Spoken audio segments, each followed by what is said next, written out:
Listen, man, it's your host, King Dennis. We got my brother Adonis right next to me. And listen, man, today, this guy needs no introduction. No introduction. All right, but he still will introduce himself for you guys if you haven't met him before. You know, he owns Crown Studio, just dropped his book on Amazon, available on all platforms. And I would like for him to introduce himself so the viewers know who we're working with today. Well, thanks for having me. It's a pleasure being here. So The Inner Light is a book about mastering love and letting go of fear. Hey. All right, because there are a lot of what keep us away from moving forward is our fear. Right. And for me, one thing that I focus on mostly is how to not give in to my fear of standing in the way of things that I truly want. Right. Because that's exactly the same thing that prevent me from going forward, right? So of course I'm an author, I'm a coach, and I am the owner of Crown Dance Studio, and I also am the owner of a coaching company called I just forgot the name of my It's okay. It happens, man. Oh, shit, a lot of stuff, huh? He owns a lot of stuff. That's all you need to know, That's all you guys. need to know. Big man things over Big here. man, he forgot, man. But you know, guys. So like with this book being made, do you feel like it strengthened your love actually just creating this book and like just I guess limiting your fear? Actually, this book was really designed for me and for my family. Okay. All right, because growing up in a family that didn't have anything to begin with, and that had a lot of chaos around it, I didn't understand. You know, as a child growing up, I was born in the Civil War, so little did you know, coming up in the Civil War, I had nothing. You know, already everything around me was dark. Right. And as soon as I became into the age where I could see things and understand things, the first thing I was introduced to was a conflict within my own family. And I have never met my biological father until age 6. And during this time, I was with my grandmother, and there was an interaction between my grandmother and my father that really set things up for me that I didn't understand, because I have been with my grandmother for 6 years. She's been taking care of me. Right. And I met my father for the first time, and then there's this clash between the two people that I absolutely adore and love. Right. You know, you can imagine being a child for the first time. You meet your father, and as a boy, you know, I was very excited. I was happy. It was fun, and I met other relatives of mine, and people I've never heard of even to begin with.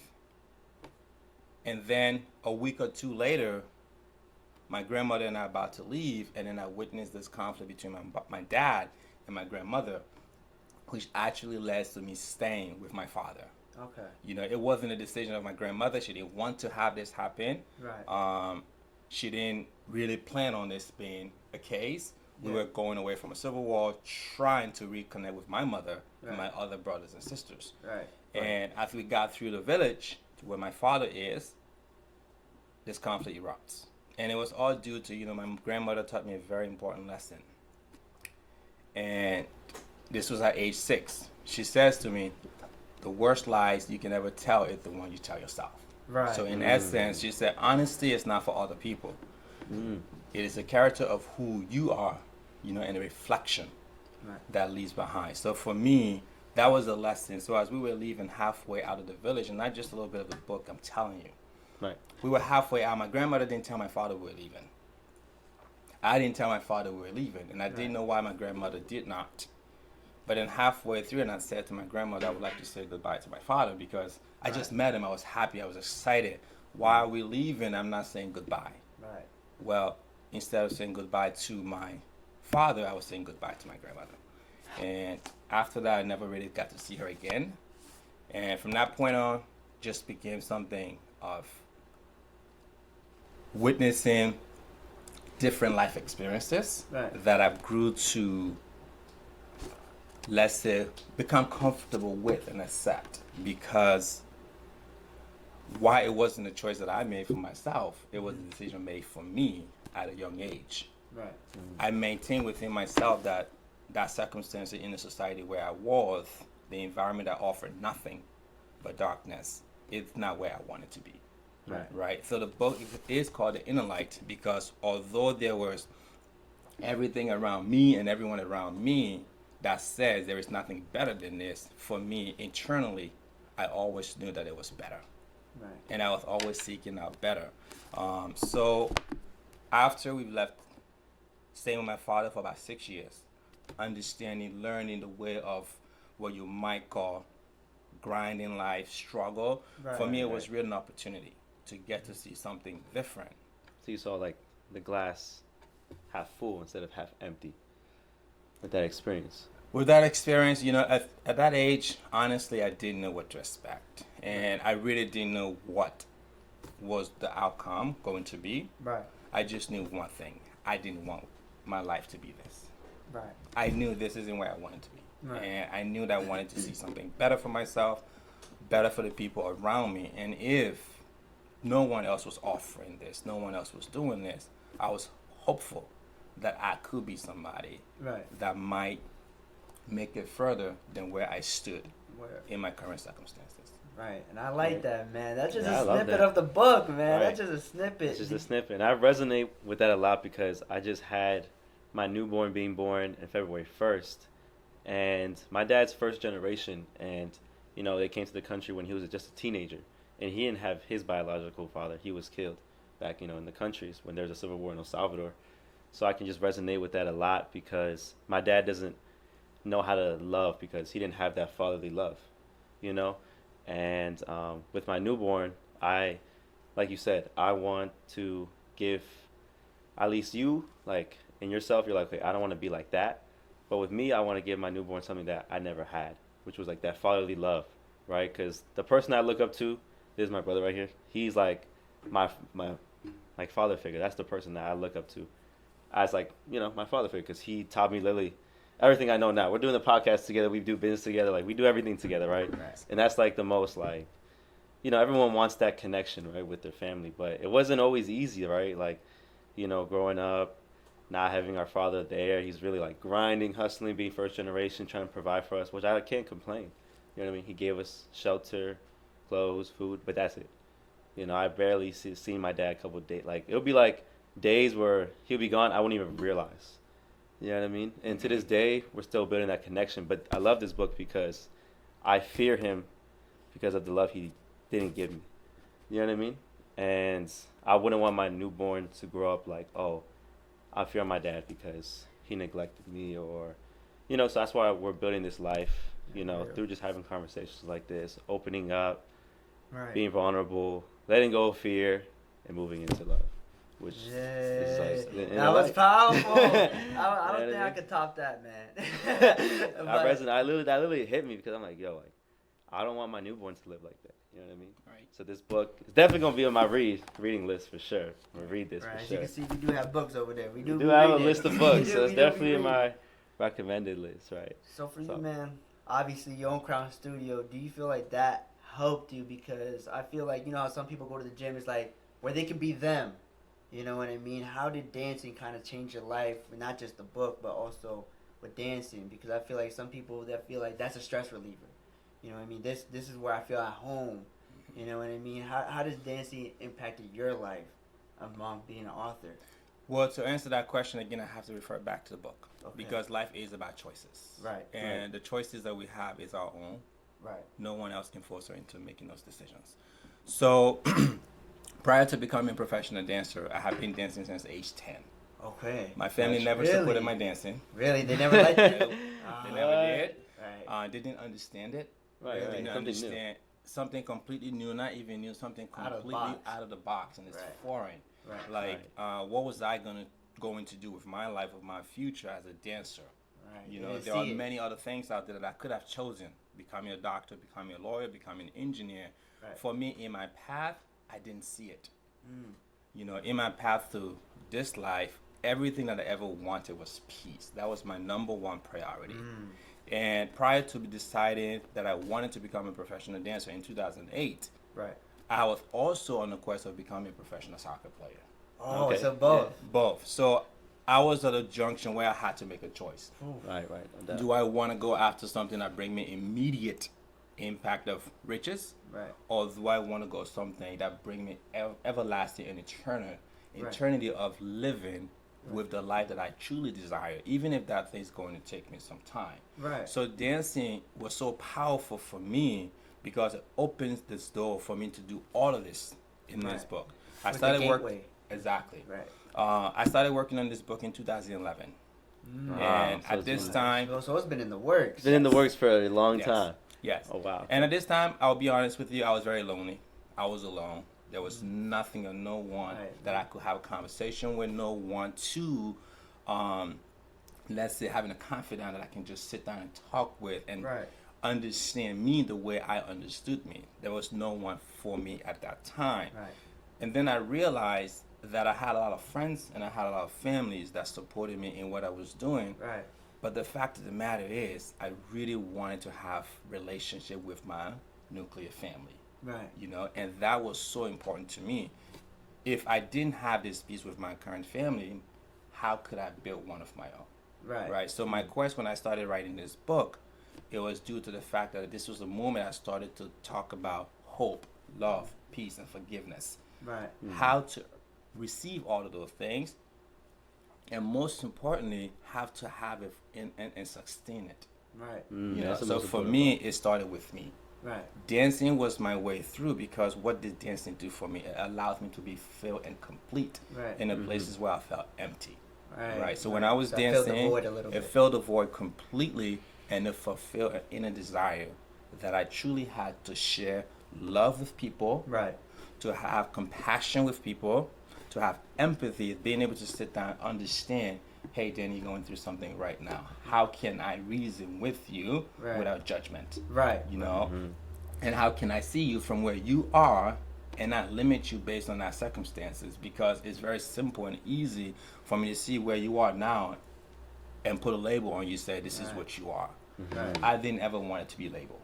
Right. So, you know, I looked at myself as a nobody that came from nowhere with a hope and a desire to fulfill everything that was lacking from where there was nothing. Right. Right. So for me, dancing was that way. I got to know people. I got to talk to people. I got to understand people. I got to teach people who were smarter than me. Right. Who had more life experience than me. Right. So in turns, those people that I'm actually teaching became my teachers. Right. They're your mentors. Yes. The thought, in essence of thinking they're learning from me, but I was actually learning from them all this time. And to this day, I'm still learning from them. Still to be very honest, you know. So I'm very grateful to everyone that ever came to me for information.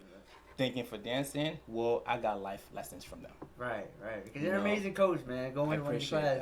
I appreciate that. I appreciate it. I like how you teach because you're more like, you make, like when I came, I was embarrassed when I danced, but you're like, man, you say your place, like, man, it's all right. I was terrible too. Like, you know, you try to fit in with people, which is good. You know what I mean? I like that, you know, because a lot of people, you know, there's some instructors I've been to that were like, oh, like they'll see people struggling, but they won't like, you know, stop it or try to make it a part of them. Right. So I was like, okay, cool. I like that. You know, that you stop. He's like, don't worry. Hey guys, if you don't know how to dance, at least act like you know what you're doing. Just do the best you can. Just do the best you can with the opportunity that you have in the moment that you have, because that's what matters. Right. You know? Doesn't matter what you did yesterday. It doesn't matter what's going to happen tomorrow. Right. Have the moment, live it, and this is how you're going to have real peace and fulfillment. Because the way I see it, if I'm thinking about my past constantly in a negative, I'm so depressed. Right. You know, it brings a lot of memories that I don't want. Right, no doubt. You know, and if I'm thinking about the future constantly, then I'm very anxious and I forget the moment that I'm in right now. So one thing that I will say again in my preparation to this book, to dancing, to personal training, to now being a coach, you know, of the Starting Point Coaching, one thing that I've always maintained is a priority list. If it's not on my priority list, it's not a present. Okay. It's not in my priority list, it's not current. Yeah, there are lots of things on my to-do list, but if this doesn't bring me the result that I want today, so that I can at least see tomorrow, then it's not as important as the next thing. And I know many people might disagree with that, but that has been my process. It remains my process today. Right. You know, and I think, you know, I'm always open to a lot of information, but I'm very clear in what I want. Right. So receiving what benefits me from where I'm sitting is it comes to me much easier than, let's say, someone who might be thinking about other things. Right. You know, No, that right, doesn't for really sure. matter today. Right, that's for sure. You know, on this podcast, we're very open. We talk about everything, right? So with this book, like love and peace, like, are you religious, brother? Or, you know, do you believe in God? Do you, like, you know, just speak about it, you know? God has always been my number one love. Okay. Okay. There's no question about that. Right. Right. And I have had to believe in a higher power being called God simply because of my life experiences. Right. The things that I went through, how I came out of it, to be sitting at this table today, Right. to be an author, to be a coach, to be an owner of a dance studio, you know, that has now been around for 10 years. Wow. I could have Time. not done any of these things by myself. Right. Oh, yeah, You for know, sure. and No doubt. the way I achieve and accomplish those things, honestly, are unexplainable. Right. Why? Again, I came from nothing. There was nothing laid for me to say, you are going to be X, Y, Z. Right. Everything in my path from where I came says I was doomed to fail. You know, I was born in chaos, and chaos was my way in. Chaos would be my way out. Right. So for me, there is no question that I'm a firm believer in God. Now, that said, I must say, I have a different position when it comes to religion. Oh, yeah, for sure. Because the religion itself, religion is not a belief in God, the way I see it. Because, again, it becomes a practice, it becomes a tradition Right. that either box us into a certain category Right, right. or take us out. For example, when I became a member of the Latter-day Saints, it was my choice to go into the church and seek information for myself. I love the church. Right. And I love all the churches that I've ever been a part of, and that's many of them. Right. One thing before, I mean, backtrack. So I was born a Muslim. Okay. That's right. all right. Okay. So I was born a Muslim, Wow. Gotcha. and I taught, and I also talk about that in my book. Gotcha. But at a very young age, around age 9, I told my father this was not for me. At the age of 9? So when did you have that, like, that realization that it wasn't? Because, like, 9 is very young, you know? When I was It 9, I was is. playing with Pokemon toys and stuff. I wasn't thinking about religion, you know? I actually, like, my grandma, like, you know, would take us to church no matter what. You know, very Yes. strict, no matter what, church every Sunday, you know, 6 to 10 p.m., right? That's what I remember. But talk about your experience, yeah. Yeah, but I think the experiences really can impact an individual. Right. And I think my experiences at the time really taught me what I wanted and what I didn't want. I had 3 stepmothers, Oh, wow. and I had about 7 to 8 stepbrothers and sisters. Wow. Among all of us, I was the only one in the group whose mother was not present. Oh, wow. And my dad was there, but he was responsible for everyone else. Right. Right, no doubt. So how was he to take care of everyone the same and give me the same equal love that I Right. desire at that time? Right. Right? So that's one thing. And being in an environment where everyone practicing what we call good, you know, love, peace, and security. This is what we preach. This is what we were teaching. I didn't see any of those things. Right. So, So for me, early on, it was just, I think it may have been out of resentment, call it that. But if you're telling me that you love me, if you're telling me that you care about me, if you're telling me that I'm someone that you desire to do good for, show me. Yeah. Treat me this way. Right, actions speak louder And than if I don't words. see the action matching the words for you, what you're preaching to me, I Right. most likely won't follow.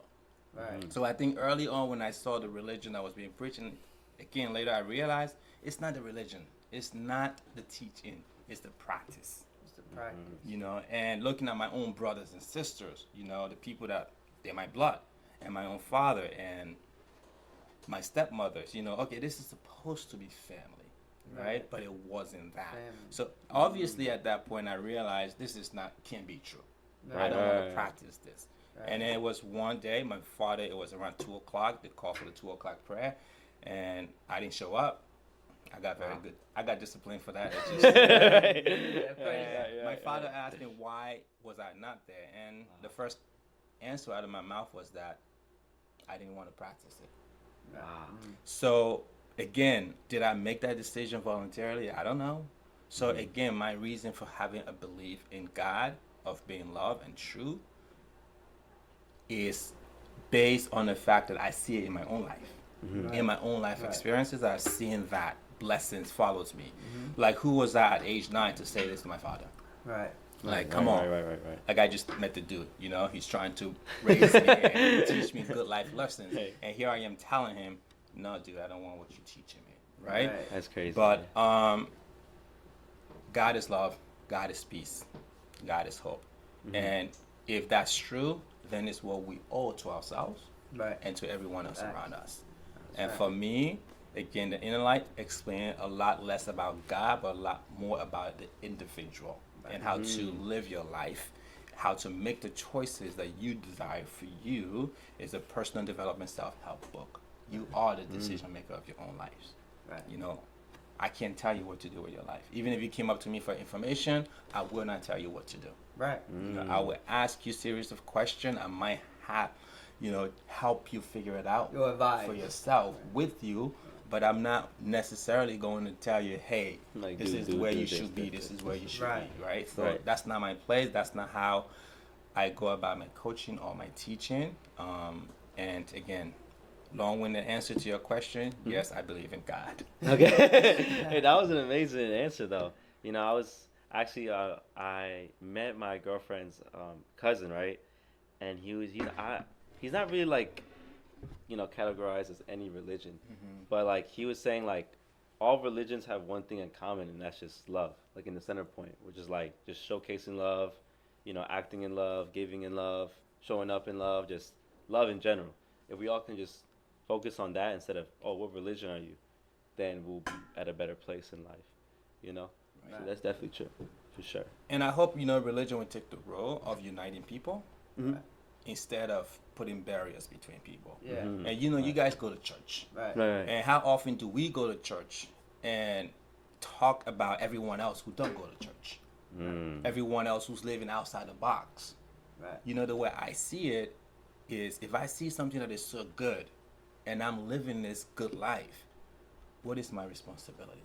Right. Isn't it to have an open mind, open door to encourage you by becoming your friend, understanding you, and then maybe, just maybe, by that virtue, you might look to me and say, hey, Abraham, tell me a little bit about your church. Tell me a little bit about this guy you serve, right?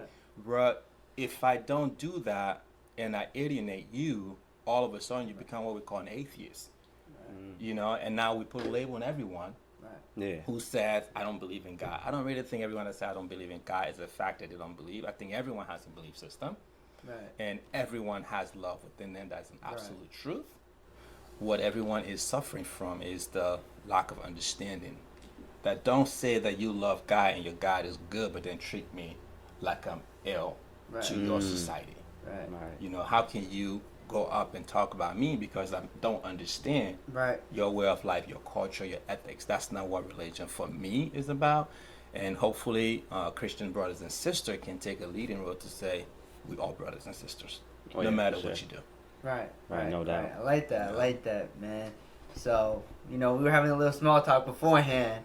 And we wanted to wait for this moment. And, for sure. So, how do you feel about being an author, man? How did you feel? You know, I feel like a chapter of my life is complete and another is beginning. Okay, good. So I like the number 9 because it's significant of a completion of a journey, but yet that journey is not quite complete, but the beginning of a new one. So my book have just 9 chapters. Okay. I strategically chose to stop at 9th chapter because I know this is not the end of my story. This is not the end of my life work. Clever. This is the beginning. So having already published my first book is the fulfillment of the first of a cycle. You know, and it's a good feeling. I celebrate this very much. You know, I enjoy it. And why is this a completion? Because today I can honestly say to you that all of my family members, we like this. We like They acknowledged it. We are like this. We're so tight. We love each other.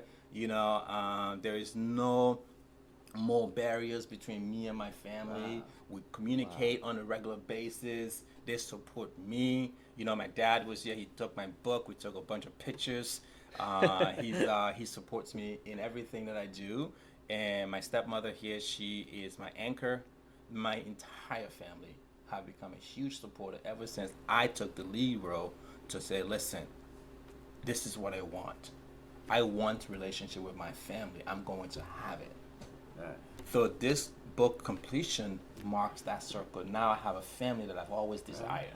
I have the relationship that I always wanted, and I'm in a place where I always felt like I belonged, but I wasn't always. Right. So this book being published completes that. Complete that. Right. Yeah. And that's what we call it, the inner light. I didn't come up with this name until the end of the book. Really? Wow. Did you have any other like demo names? I had so many different chapters. I I had so many other names for this book. Okay. But when I was done with the book, the inner light was something that resonated It just with came me. up. Okay, got it. And when the name came up, I had to go with it. You had to. Right. There was no question about it. It was so clear that because when I finished the book, I had to read the book. I had to review the book myself. Right. Oh yeah, sure. And understand how do I feel about the information here. Right. Reading it as a reader, not the writer of the book. Right. You know, That's how good. did I really feel? You know, do I feel empowered? Right. Do I feel like this book is a book that can help me? Right? When I can feel all these things and everything, the evaluation was done. The inner light was the name that. Gotcha. I like that, man. Right. Did you have any other inspirations, like reading other books, other authors, maybe having conversations with other like writers that inspired a chapter or Think and anything Grow like Rich. that? Think and Grow Rich. Okay. Rich Dad Poor Dad. Okay. Those are two books that I read that is out of the Bible. That because the Bible has been, I study the Bible very much. I read the Bible as a way of understanding, to really know, okay, what are the stories? What are the messages in the Bible? Right. What are they teaching us? Right. And Each story. if you read each and every story, you can really tell that each and every story, the goal is to bring people together. Right. Now, some did so in instilling fear in people, talking about the fear of God, the wrath of God. What is that? Is God to be fear or is God to be love? Right. Well, I chose God is to be love, not to be fear. Right. You know, and the same approach I took with my family. Are my family to be fear or loved? So, no, my family are not to be fear, but to love. So I chose to love my family, and guess what I got in return? Love. Right. You know, like I'm sitting here today, if I call my mom, she's an answer. You know, she Yes, cooks for me and she brings food. My birthday, every single birthday that I've had in the last 8 years, there's food in my refrigerator when I get home. Right. Like she cooks different kinds of food, bring it over with a nice handwritten note. Happy birthday. Wow, that's perfect. Very many things. So for me, again, is the fear or is the love? Love, and you would get love back in return. Right, because there's so many like sentences in the Bible that says, "Fear the Lord, fear God, fear God." You know, how do you feel about that sentence? Do you feel like what does that mean to you?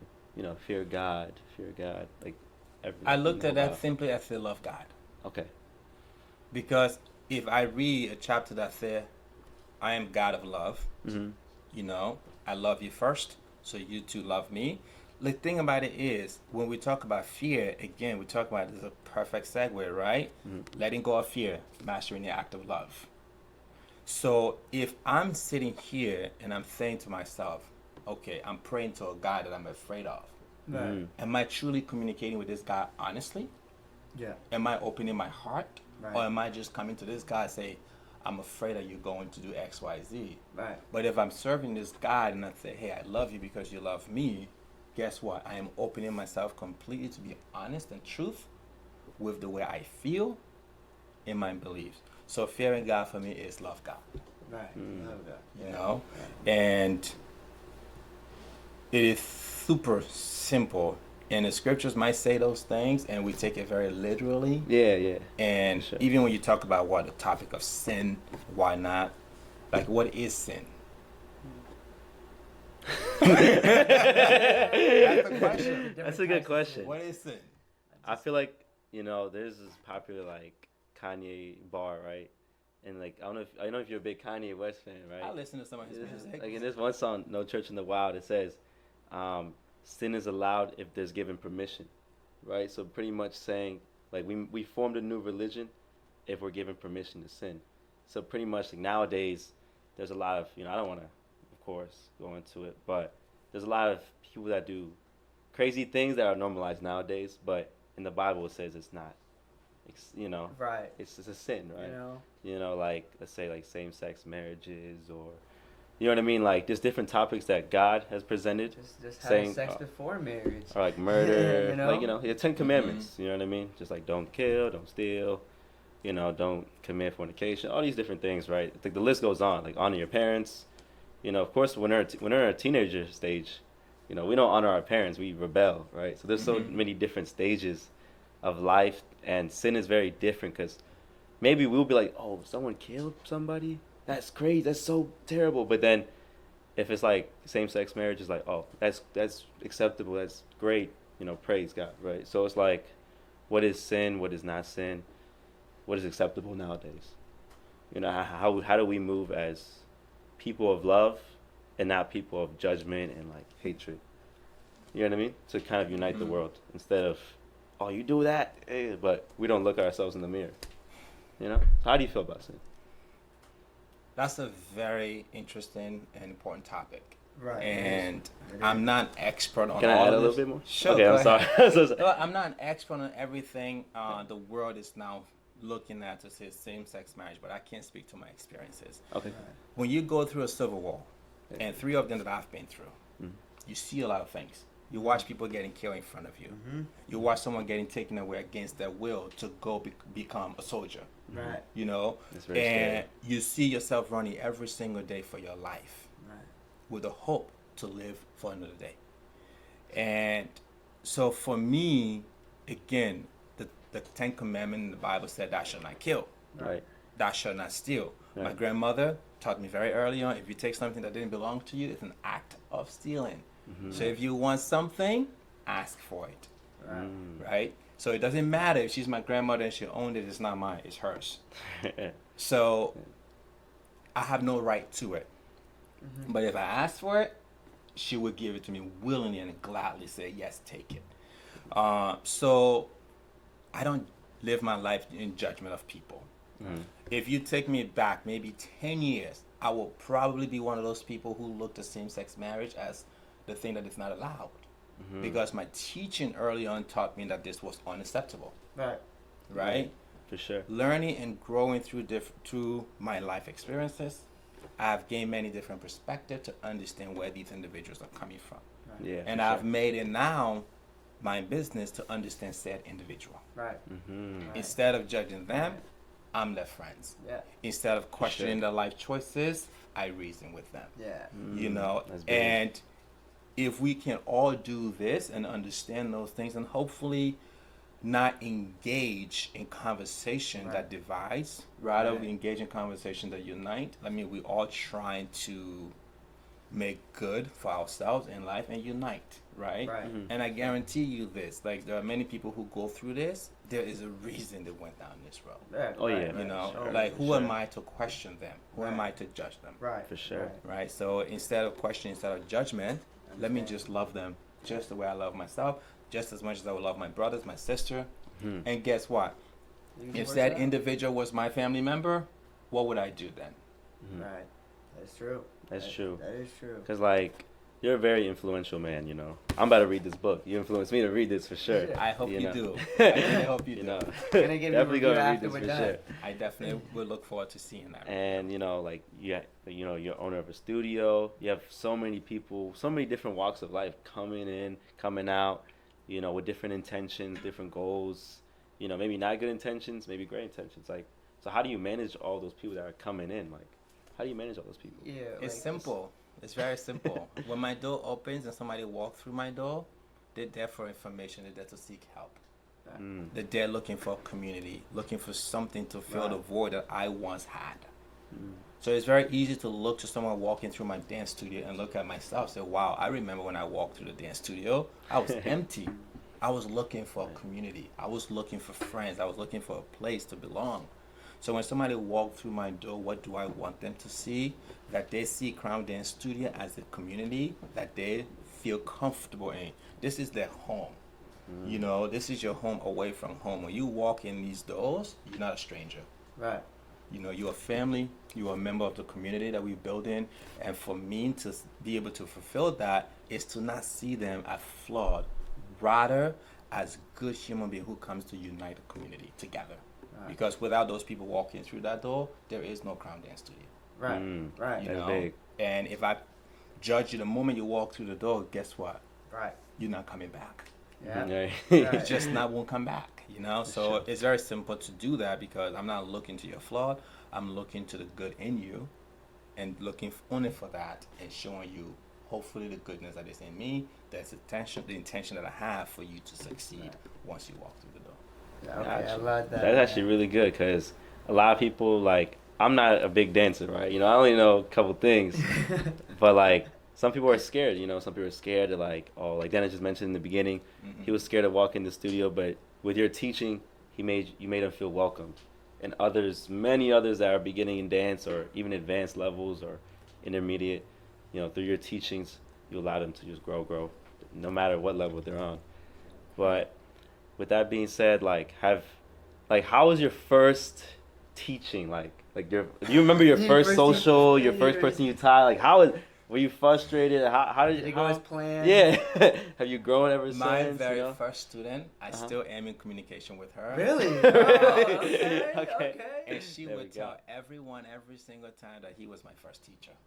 That's real. But before That's I go crazy. forward, though, Okay. right, talking about how you welcome people, like when Danny came to my studio, for example, I had no idea what he did for life, right? Right. Okay. So, but through my communication with him, through my interaction with him, like I made sure I didn't just talk to him in class, but I talked to him after class. Yeah. So there was a Yes. follow-up to the engagement that I made in class, to the eye contact, the encouragement, and then after class we sat there talking again.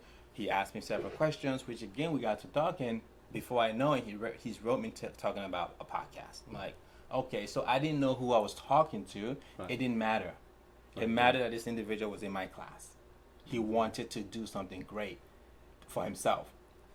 I have the means and the opportunity to influence him then, and that's all I did. So that opened this door to us sitting here today. So for that, thank you. Yeah. Hey. Appreciate I it. appreciate that very much. So my very first student, her name is Nushin. Okay? I have been working out in the dance studio for about a year.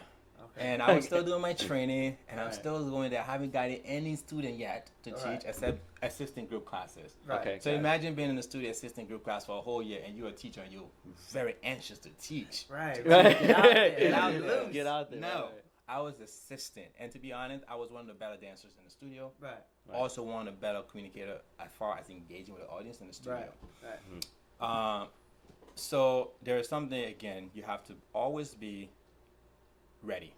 Yeah. As Oh, an athlete, I play soccer. So when it was game time, you play if you were ready from practice. Right. So there is no game player if you didn't practice and you didn't practice well. Right. The person behind you will play. So that mentality Right. has always been with me to be ready. So one afternoon, we're sitting at the Arthur Murray studio, and I'm there doing paperwork, doing cold calling, and then this lady walks in on one afternoon. She walks in the door.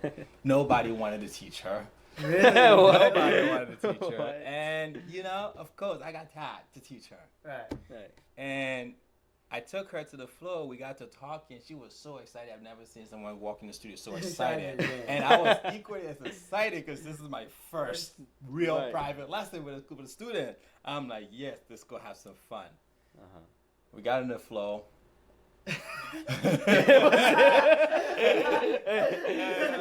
It was my first thing. Okay, what am I gonna do with you? Because I don't know. I said, okay, we're just gonna try to dance. Whatever happens on that lesson, what didn't happen, Right. I walked away from that lesson selling $50,000 of lessons. Wow. What? From that day, I said to myself, I am in the right place at the right time. I'm going to open my studio. Imagine I just sold $50,000 for a studio that I work for, but I was making like $19,000 a year. Wow. So I looked at the math and I'm like, this does not make sense. Right. No. But then in that moment, that day, my desire to become a dancer and to make good on it was made proof. Yeah. Like how did I just take this lady that just walked in for information to sell her $50,000 worth of lesson? That for me, crazy. that was testimony enough that I was in the right place Right at the time. right time. And then after that, things just started to roll. Oh, it just Things just started to rise. Just started Momentum. selling. Every student that I would work with, I sold. And then the franchise saw this that I was doing really good, and then I started getting more clients, and then I started approaching more people in the studio social. You know, this is how it became very busy, and this is how I really established myself to be a good teacher for the 5.5 years that I was there teaching, and ultimately led to me leaving and working for an independent studio, which I got fired after a year for building and making it very good. Right. So, but again, that firing was an opportunity. For me to get my own. It was really because I went in and I talked to the gentleman at the time. His name is 𝗦𝘂𝗯𝗲, right? Right. We sat down, we had a meeting. I said, Mike, I want to work for you for 3 years, and then I want to open my studio. He said, okay, that can be done. Great. I chose to do this. Brought every student in that I had at the time to the studio. So, you know, after a year, he approached me one morning and he said, I've come to the conclusion we can't work together anymore. I said, okay. How much? Really? Absolutely. Wait, what? So Did you ever like find that closure of like why? Yes, I did. Okay. And I knew already before I got fired. Right. So again, for me, blessings follows where there is the desire to grow. I went into the studio that was making about $15,000 a year. When my presence in the studio, we were making about $35,000 a year So in the first by year. 20. So already by 50% we've gone up. Right. Like double the income.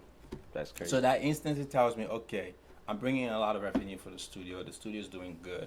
But again, I become the lead instructor, and I become much more so influential in the studio than the owner himself.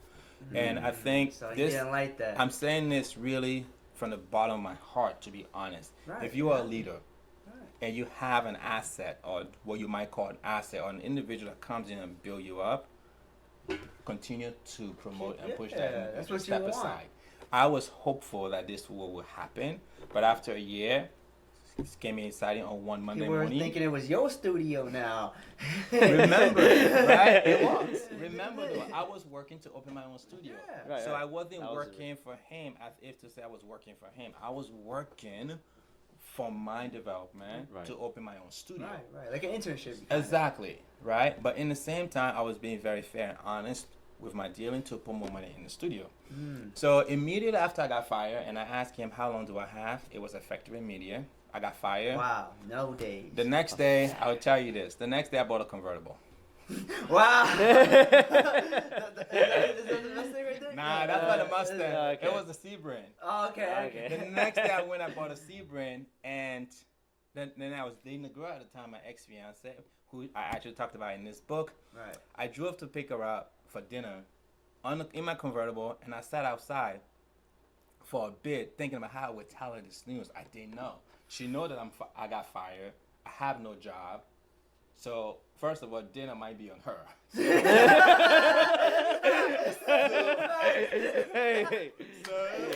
It gotta be on here. Dinner too. might be on her. So I showed up. And here I am. Showed up, top down, parked the car, walked to her apartment. Right. I need the And 5 I minutes. said, to do this. and I said, babe, you ready? She was like, okay, where we going? I said, I haven't decided yet. Let's get in the car and talk about it. Right. You know, I was very, because I haven't told her. Right. And usually I would like to communicate with someone that I'm Oh, yeah, dating no that doubt. I've done something. Right. Yeah, no doubt. But I just literally did this.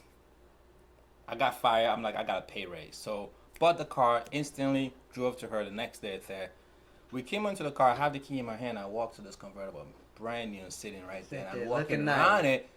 My ex-fiance at the time, she looks at me. She's like, what are you doing around those people's car? Where is your car? At this time, I was driving a beat-up Subaru. Oh, Yeah, okay. So that she's- Subaru was so old, and part of the reason why I actually bought my convertible was I have taken my ex-fiance vehicle to be fixed, Right. and I given her my Subaru to drive. Right. On 495, she stops, called me, crying, and said to me, "I'm freaking out. Your car is making a lot of noise and it's shaking, and I'm afraid." What? And I said, "Babe, it's okay. It does that all the time. You just happen to be in the passenger seat, so you don't notice that the wheel shakes all the time." Let me shake. Right. Put the music up a little bit. Like, don't worry, nothing. I know. She said, "Is this normal?" I said, "Yes, it happens all the time." But you know, knowing how much she feared for her life Right. in that moment, and I wasn't there, Right. and I said to myself, "Okay, I cannot have you driving a car That you don't feel safe with. you don't feel safe in at all." So I bought this car. Got to the car, went back around. I said, "It's a nice car, isn't it?" She's like, "Yeah, but it's not yours." I was like, wow. I opened the door from the passenger side. The look on her face was priceless. Now, some might say that I did this for her. I honestly did this for my peace of mind. Right. Because when I received that phone call, I was not at peace. Right. No, You know, that phone call made me really question my decision making and question my life. Okay, what would make me safe and at peace? Right. Having a safer vehicle. Because I've been driving this car for a little while now, and it shakes. It shakes. Yeah, I feel you on It that. shakes. Man. I feel you. So Been there. we got in the Been car, there for sure. silence for the first like 2 minutes, no talk. She's still trying to figure out if this is really my car. Right. So I reached She thinks you borrowed the homeboy's friend. Just still trying to figure it out. So I reached in the girl compartment and opened it up. Showing the There's your And insurance. I showed her the title and insurance. I said, I bought a car yesterday.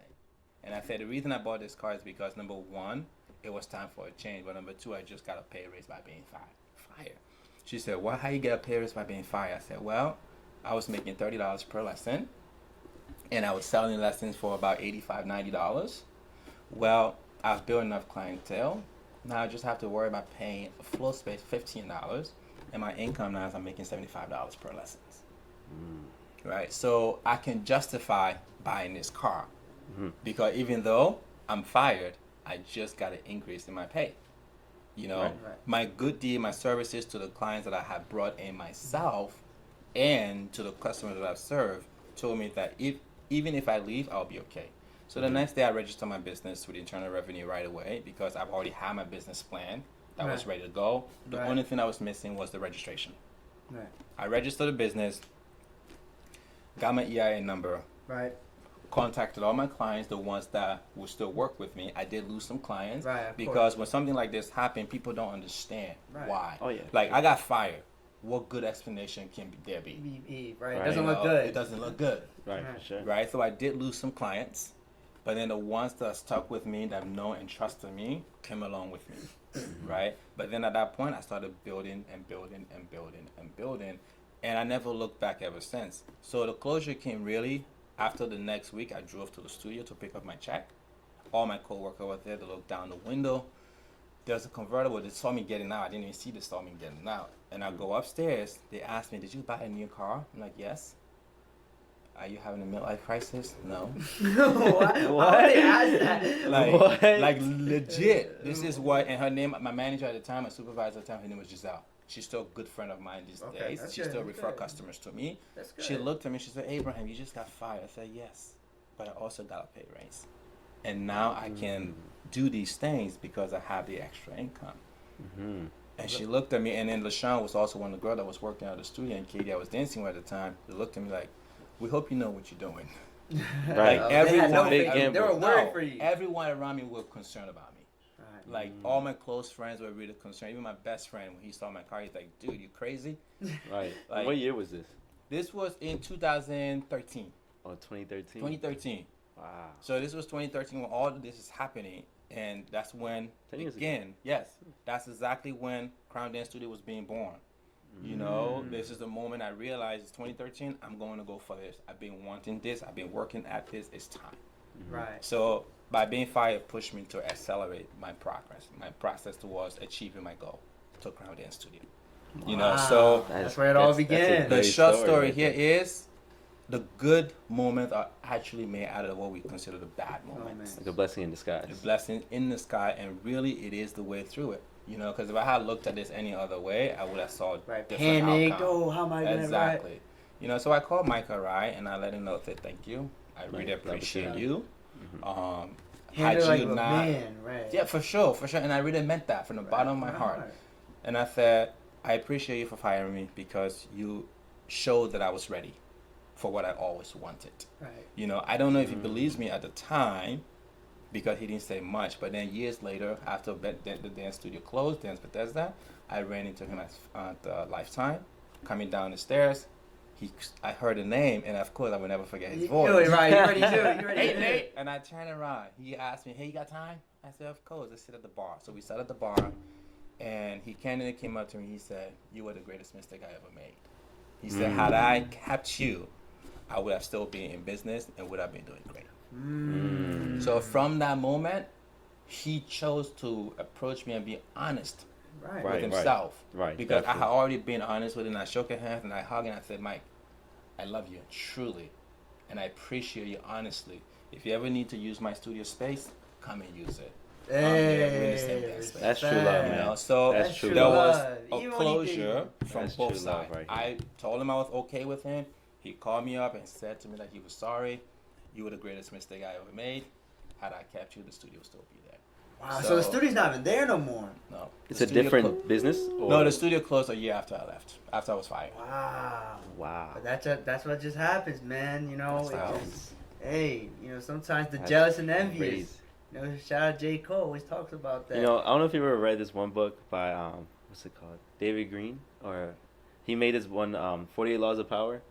I've Robert Greene. It's Robert Greene, yeah. Yeah, and there's one like law that says never like act like you're better than your master, right? Basically in that exactly in that message, when you try to act like better than the person that taught you or like that's giving you like the master, you know, your boss or anything like that, they actually build envious because they feel like you're rising above them. Right. And that's like I literally when you told me that story, I just thought about that. I'm like, wow, that's so true.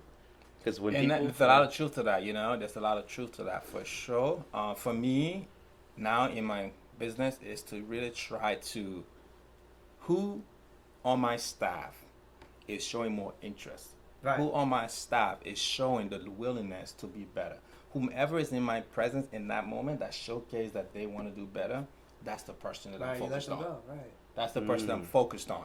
Actually, instead of envying this person, I'm actually loving them. I want them to do better. I want them to do more.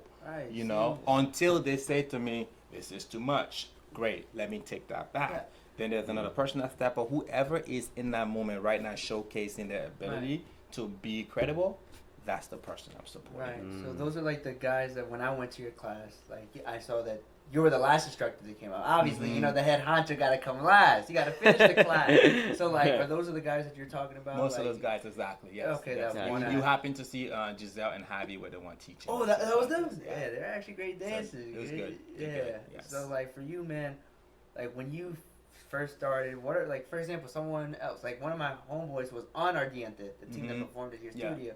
And his goal is kind of what you want to do, have his own studio, have his own socials. So, what kind of tips can you give to anybody who wants to start the studio? What things that you learned that maybe other people don't see behind the scenes or don't know how to start? Something you've heard many, many, many, many times. Go learn in the studio. Work for a studio. So not YouTube videos, none of that. No. Like actually do the dirty work. No. Cut it. The YouTube video is a shortcut. Right. Do the dirty work. Any other thing outside of working in the studio, becoming a student first, then becoming a teacher, and then while you are a teacher, learn the business. Right. There's definitely a business behind it. Because when I was at Arthur all these years, being looked over, I didn't look to myself as a waste. Right. It was an opportunity. If people weren't paying attention to me, I could do something better. They had all the resources available. Right. There were tapes, there were curriculum written. I would study those things. You know, in the moment where there was no clients to work with and there was not real assignment, my cold calls is done, I was in the studio early, first thing in the morning, and maybe the last to leave every night. Wow. Right? So for me, again, it's a matter to me, how much do you desire it? Right. Is it big enough of a mission or goal for you to fulfill that you're willing to put everything behind? Right. Right? So if that's the case, then guess what? Go in the environment, become a student, learn, and then become a teacher. As you are a teacher, you learn in the business aspect as well. Right. Most teachers are not successful because they focus only on one aspect, that's teaching. You cannot be successful becoming just a teacher. You gotta learn the business side. You must learn the business side. And this is where teachers struggle. Right. For sure. And this is where we all, if we understood the business aspect and it's a business that make the teacher, it's not the other way around. You know, the teacher is there to influence the students that comes in and to represent the environment, the studio, in the best way possible by being themselves. Right. So that's the best where I can honestly say, even for example, as a coach, to be a coach, I went through my coaching school. I did 3 years of learning with Coach Training EDU so that I can obtain my certification, because it wasn't necessary for me to consider myself a coach without ever having gone through the process of learning or being coached myself, you know, and also being coached by either therapy or a counselor. If I hadn't gone through all these things to learn from all these people what they've learned, and then enrolled myself into the school to get my certification, what are the experiences that I'm bringing to you that firsthand I know to work, but then be able to really coach anyone, right? So that's the whole thing for me. Again, you want to do anything, first become a student of that. Okay. And then after you become a student of it, you can become the master. And that's how I look at that quote, master becoming the student becoming the master. And again, something I talk about in my book as well. You know, it's not about where you start. Right. The journey ahead is a long way. Right. It just So keeps going. don't sprint. Just take it one step at a time, one day at a time. I know Stay you in felt the like moment. 10 years was like this. Like that. I know, and just go back so fast. Right. And now I feel like I'm actually just starting. Wow. That's the way I see it. That's crazy. How do you plan the next 10 years? Now that you, Now you've seen this chapter. now you see this chapter, just like manifest a couple things. Like, Well, they already planned. Already planned. Okay, already planned. Okay, so I will put this question out there. Okay. If I told you that I was going to give a TED Talk, what topic would you think I'll be speaking on? Ooh. Oof. I would say either like the book, like, you know, Guide to, you know, Letting Go of Fear and Mastering Love, or ooh, that's a lot. You have a lot to talk about. I think the business aspect. The business aspect could be a I big feel thing, like how can teachers, you know, capitalize on the business aspect. Okay. Well, I feel like that. I don't know. I think that was Alright. a lot. I think. Well, my next 10 years being planned just like that. So part of my thing I'm working on definitely is, again, the way I saw it is, let me just say, before I saw myself as a dancer, I saw myself as a speaker. So okay. But at the time, I couldn't have conversation like these. Really. I could barely speak to anyone. Wow. My English is still bad, but back then, it was even terrible. So you know, my friends who knows me, they will tell you this. Right. And the people who work with me for the longest time, I have clients that have been with me for 10 years since I've been in my dance career. Right. You know, it's been that important. And it's become a very good friendship relationship. And I have family or students that didn't work with me in the past because I was so bad. I was very bad a teacher. And now they love working with me. And we talked about all my trials and errors and everything that I was doing wrong and I thought was great. You know, so for me, it's that the establishment for me through the coaching, through the dancing, through the book, is all leading towards influence a mass majority of people versus just a small group. Right. You know, right. but again, when I saw this in my vision of planning, I didn't limit myself based on where I was. Like, how am I to influence a mass majority of people when I can barely speak? Right. When I can barely have a conversation with people one-on-one. So it was first to master those things in pursuit of that which I desire. Right. And so my plan going forward is just to continue to influence more and more and more people. Right. So you could start looking out for a TED Talk to drop. So Hey, remember let's that go. TED Talk, man. So Oh, that'd be crazy. for you, man. So like, obviously the Crown's been out for a while. So like, how do you go out to reach to like, you know, like Ardiente, teams like that? Like, is it more like they hit you up, or you know, how does that work to get other professional dancing to perform? mostly the organization will reach out to the professionals. Okay, so In some cases, the professional will reach out to the organization and say, hey, I have a team. And this is mostly common for congresses. right, So, okay. like, athlete with a professional will reach out to Congress, say, hey, I have a team. I have a solo that I want to showcase at your Congress. Can I come in? Okay. And, of course, they would pay to get into it. And if you're really, really good, the organization will reach out to you. My goal really at Crown Dance Studio, especially with the event that I'm having, Royal Rimmo, which is the third Saturday of every month. So we Okay. have one next weekend. Okay. My goal now is to really settle on local artists.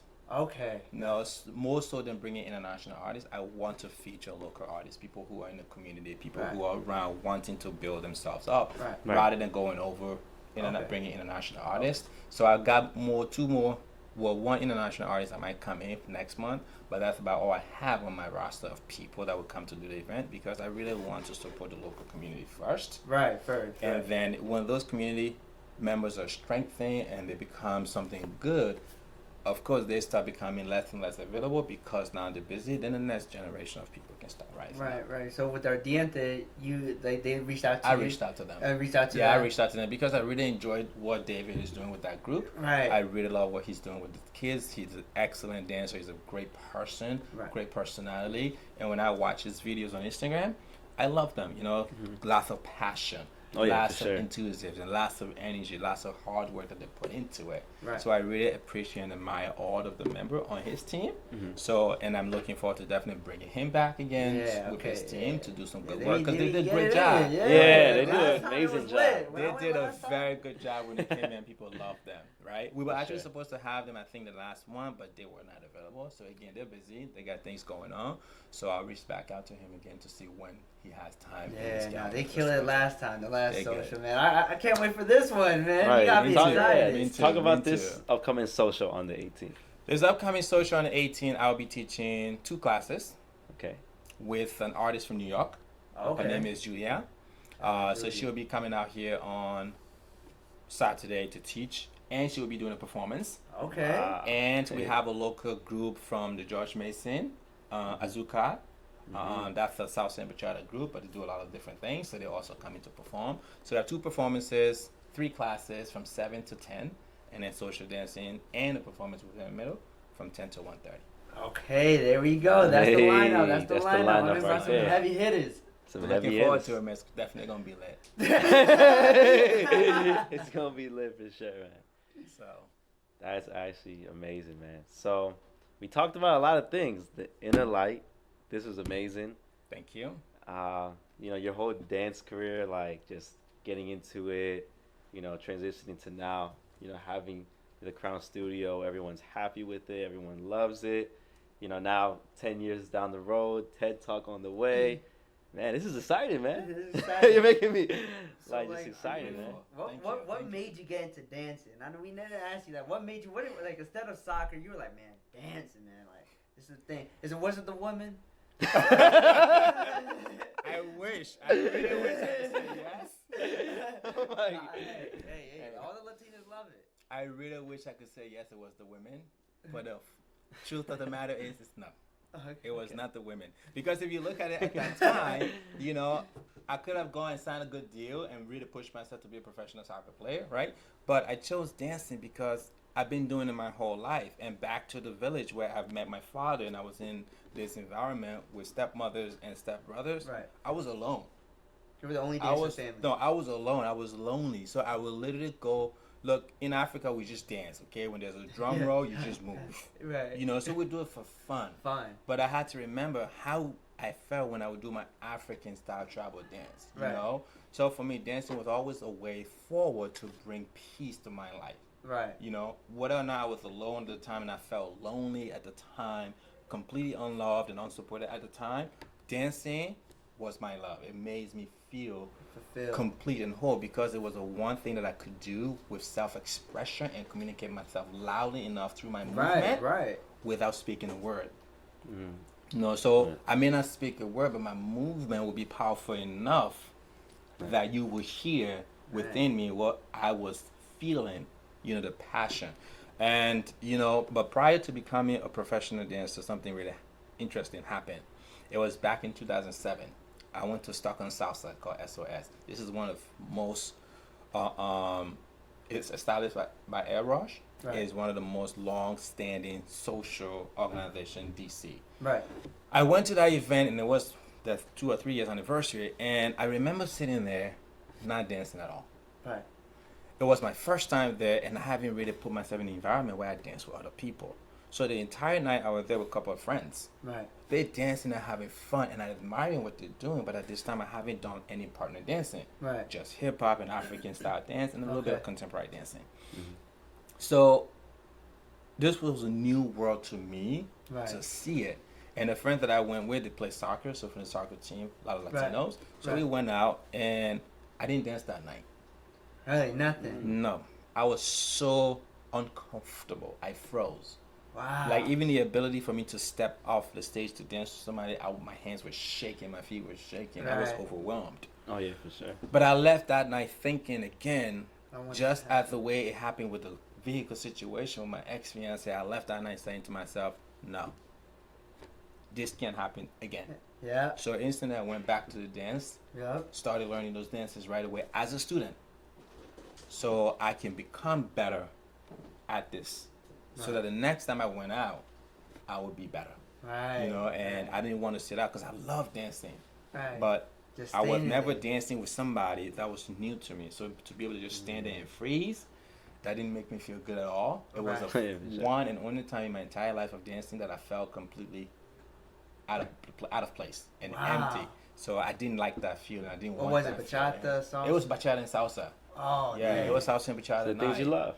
It was salsa and bachata, you know, and it was then Earl Rush. Honestly, when I first saw him dancing, he inspired me. He's an older gentleman, right? So he's good at what he does, and at the same time, he's passionate about it. At the same time, he extends the same joy to people in the community. So watching him do all these things growing up, and as an African American at that rate, for me, it was very inspiring. Right. You know, I'm like, okay, this guy can do it. I'm gonna do it. Right. Not that I can do it, but I'm going to do it. do He it. just showed me precisely how to do it. Okay. You know, Gotcha. and from that point on, I just study every instructor that I can, and take as many lessons as I can. Right. Go to as many classes and classes as I can. Right. Because, and again, even through the process, people will still say no. You're still gonna have people that don't want to dance with you, Right. and the primary reason is not because they don't like you. It's because they are uncomfortable. Right. It's a new environment, it's a new place. They've never seen you here before. You're out of, you know, you're not from this place. Some of them are trying to assess, are you really a good dancer? Right. You No, know? that's true. I learned that. I learned that. That's why. I was dancing with this girl. You can't just give it like she was not dead. But I was like, hey, shout out to my man Abraham. He said, go do it. Just shoot Just your shot, man. give your best. Try. Just Right. give your best. Just Try. dance. If you do one step, do it well. Right. And do that one step over and She knows. over and over. And now I have a disclaimer. If I had a disclaimer, I would just tell the person, hey, I'm a beginner. I don't know a lot. You Right. okay with the basic? She would say yes. Good. My disclaimer is out the line. No pressure. No pressure. Right. I've already told you I don't know nothing. Right. There's no like expectation. No, you don't try to Yeah, impress I mean- people on the dance floor. Okay. Really, the only person you're there to impress is you. Right. You know, you dance for you. You're happy with what you're doing. Then it will flow through to the next person. Now, barring you having the best of time, but the other person just isn't having it, it's okay. Let it be. Let it be. It's not Just your take your fault, and dance. it's not you. Take the dance after the dance. Thank you very much. I really appreciate it. You know, I do also make it a point whenever I dance to someone in any environment, before I'm leaving, I say thank you to most of these people that I dance with before I'm gone, because they came in to spend that time and they share some of that time with me. So Right. that is very important. That's valuable. So making friends in those ways, say, hey, thanks for the dance. I really appreciate it. Maybe Right. I'll see you again. Maybe You know, that's gratitude. Right. But Right. I'm Gratitude. really grateful for those times that we dance on the floor. 2 minutes, 3 minutes. Some salsa song can be 5 minutes. Some Right. people really love that 5 minutes to be great. Right. That's a long time. So Right. what's your purpose, man? I never asked you that. Do you like bachata or are you more salsa guy? If I had to choose one Yeah. to dance out all night, every day, it's salsa. Hui. heard that. Yeah, If I had to bachata, choose you All know. women do be at the salsa room. If I had to choose one all night, every day, Oh, it's salsa. salsa. I feel like once you learn it, it's really, really fun. But as a beginner, you're like, dang, so much steps. Because bachata's like 1, 2, 3, 4. Yeah, bachata is quite simple to start with, Mhm. but once you get to a certain level, it becomes more actually harder. Oh, wow. Because when you get into the body action, body roll, Right. isolation, all these things, not everyone can do it. Right. No, that is So true. that's why at a certain level, bachata become a little bit of a stalemate, because some people don't have the ability to do the body roll so well, and now you have the sensual people, you have the traditional people, you have the fusion people. Yeah, Right. Dominican You know? people. Exactly, right? Do you like Dominican bachata better? Yeah, I like the Dominican bachata. Actually, that's how bachata everyone, when I started, I thought it dance. Dominican. Oh, you get style. Dominican Dominican style is all the dance, right? Right. And then Okay. you have the sensual and fusion coming in later. Right. Right. Okay. You know, Yeah. so for me, again, I appreciate it. I really like bachata, but again, if I had to choose just Yeah, one man. between the Alright. two, Oh, it's nice. salsa. Yeah. Okay. I can They dance my make it salsa crazy. on one. I can dance my salsa on two. Yeah. And I'm still very happy. That's awesome too. Mike gets Hey. crazy. I That's what's remember up. my man was working this light skin. No, I he's was going like, crazy. yo. I was just watching the whole time. I was just like, man, you know this is the guy right here. He's him. Hey, He's him. I appreciate that. he's the owner, Thank man. you, I appreciate it. Big man. So- I guess the last segment, we can just go live. Anyone has any more questions or anything Yeah, like let's that? finish up the last 10 minutes. Let's see if anybody in the live has some questions. Any questions? Or anything even like the that? photographer. What's one question you always wanted to ask Abraham? You know what I mean? What's one question? Nothing. Nothing? Nothing. Very well. No, Ah, very okay. well. So nothing. Do we have any questions over there? Guys, we are here on the live. This is our last segment. We're gonna go live. See if my man dropped his new book, The Inner Lights. Also, Crown Dance Studio owner.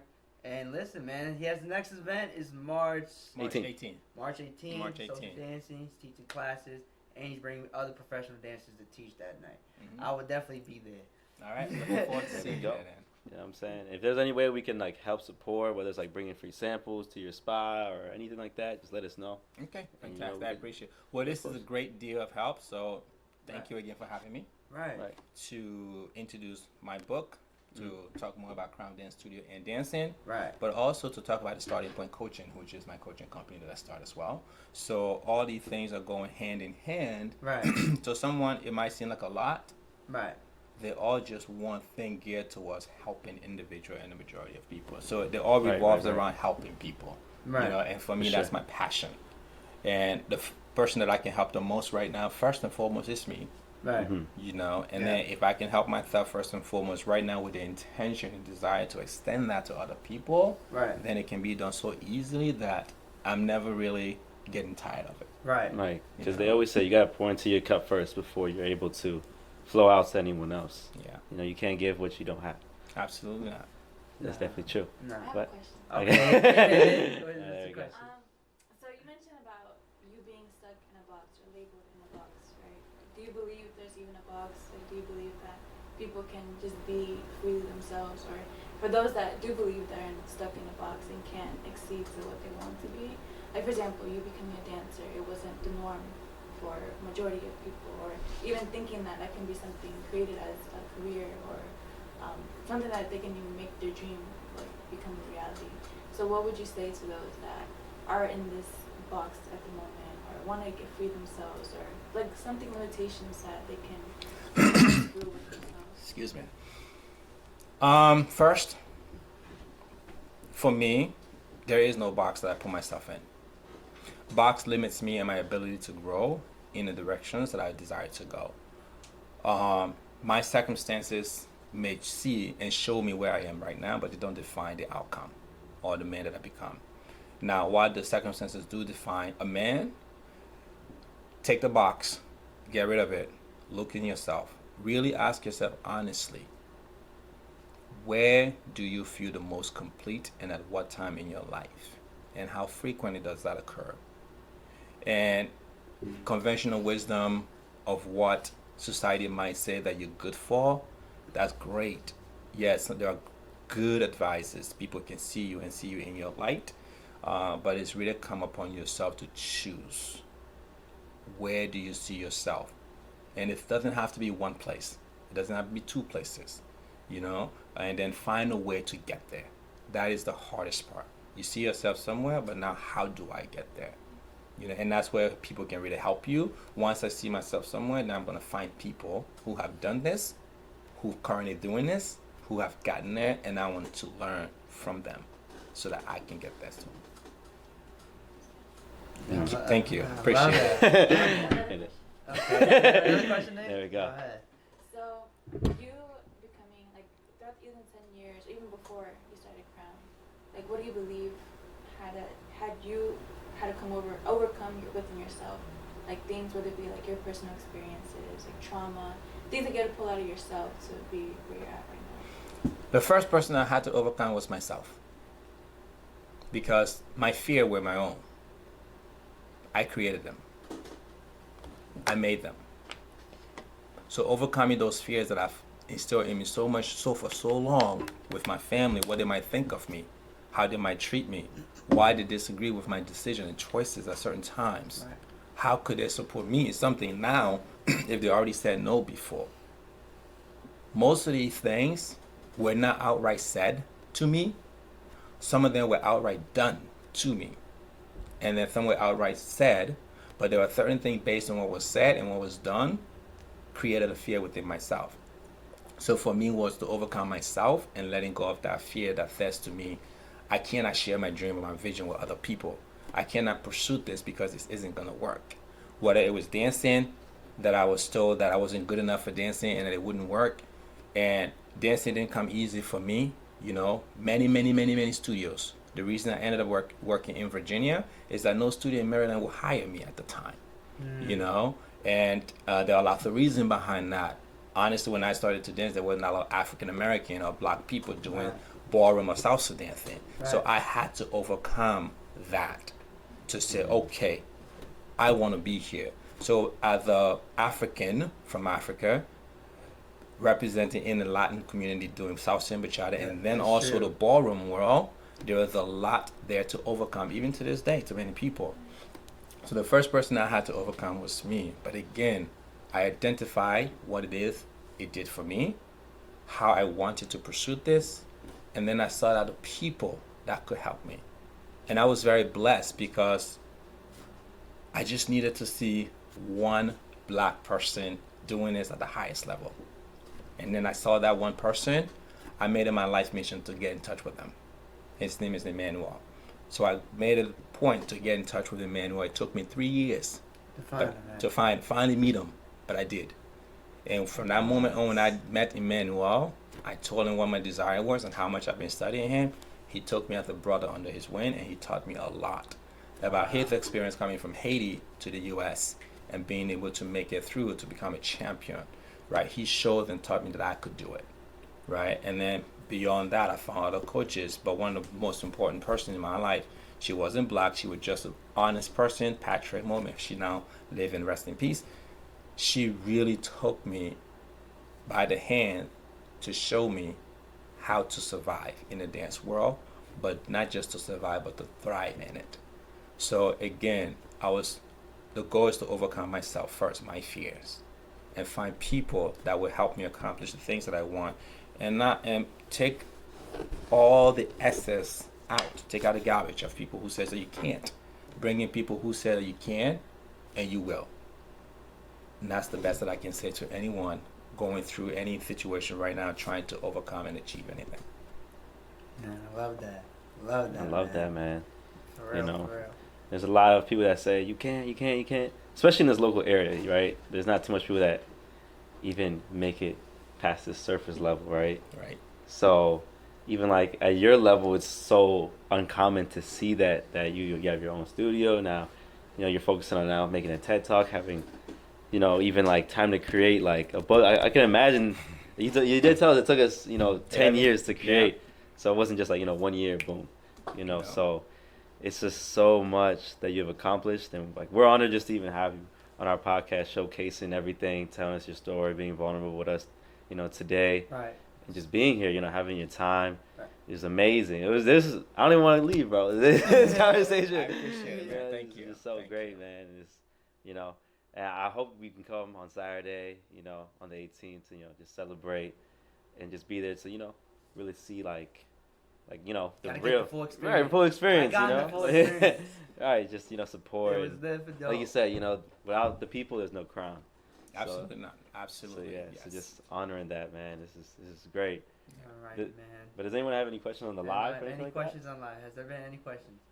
That? Any questions? Okay, Okay, okay, cool. go Because ahead. people entering and exiting. Okay, But cool. listen, Gotcha, man, gotcha. this is how we're It's gonna all finish good. up. Just have any final words that you want to people, maybe about your book, about Crown Studios, any of your fans out there, man.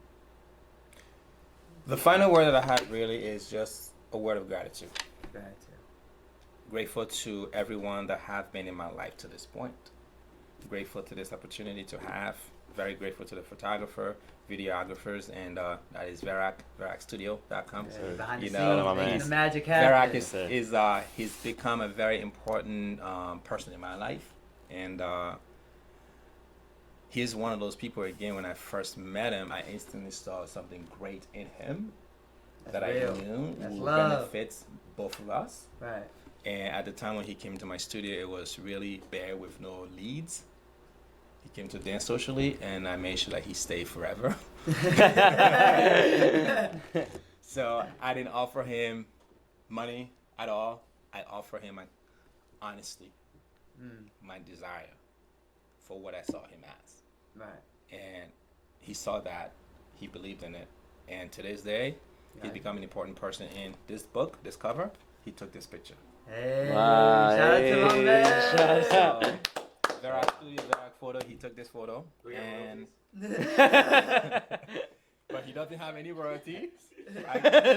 We give him royalties in other ways. We continue to use the service. So this was actually a trip we have taken down to Atlanta, and a lot of things happened. It was a trip down to one of my buddies that was doing a music video, which I was a part of, and of course Verak was part of that as well. And we decided to just go ahead and do some shoots and improv. And we were there kind of doing all these things, and there was a lake. We got in the water, took my shirt off and everything. The look that you see here really is a powerful look, because every time I looked at nature, I envisioned myself somewhere more than where I'm standing. I didn't take this picture with the intention of this book. Right. Okay, gotcha. It was for the gram. It was not with intention, but as we were making the selection process of photos, and I knew that there was something that would come out of this, Right. this photo came up. Because again, we did a collage. You would see this one of me looking up into space, heavily focused, and this is me just kind of just toss the water up and looking down at the water, just imagining the movement of water and how easy it is to move. That's what I'm thinking at this time. And this is me tossing the water up in the sky, and that's actually was his idea, Verak. Hey. So, because I did it once, he's like, "Hey, do that again." I said, "Okay." So I did it. I tossed it up, and I just saying, right down, like, "Thank you, God." Right. And we took these collection of photos, and we just made it to fit the inner light. It's not what on the outside, what is what from within.